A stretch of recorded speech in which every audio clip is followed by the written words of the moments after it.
Hello guys, good morning. Andito tayo ngayon sa Infanta, Quezon. Yan sa likod ko ay may banana boat. Beach front to. Meron tayo ditong binibintang lote. Beach front. Ito yan. Sa likod ko na yan. Ito yung dagat na yan. Mura lang to. Saktong presyo lang. Titulado po ito. At ito yan. Tabing dagat talaga.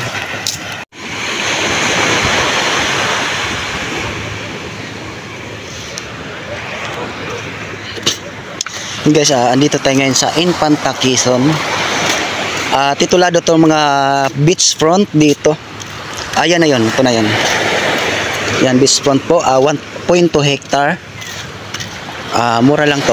Saktong presyo lang sa beach front. Ayan, may ginawa na lang kubo dyan. Okay to sa mga nagbe-business o nagre-rest house dito sa tabing dagat. Yung tahimik ng dagat. Ayan ito. May banana boat dyan. And guys, 10,622 square meter. Yan, hanggang doon. Beach front.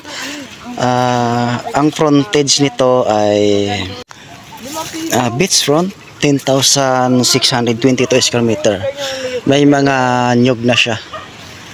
May income na rin to pag nakuha to ng gawing resort.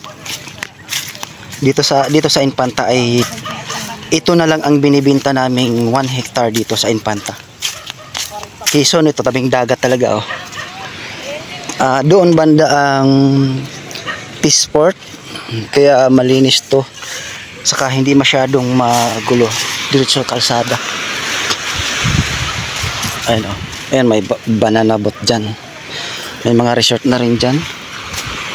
Ito, tingnan natin. Ito siya. Malawak palang frontage.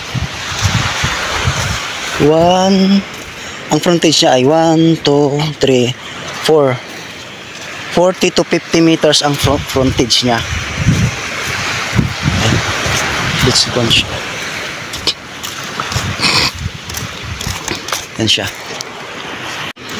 Yan, tabing dagat siya. Hectare.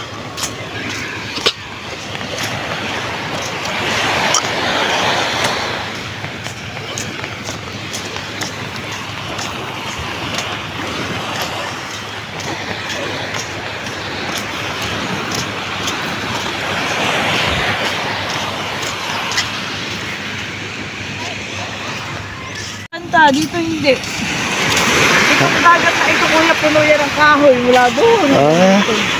Halos puro resort na din.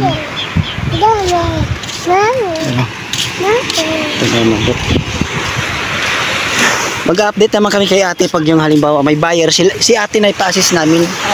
Bahala na lang po kayo kasi kami malayo.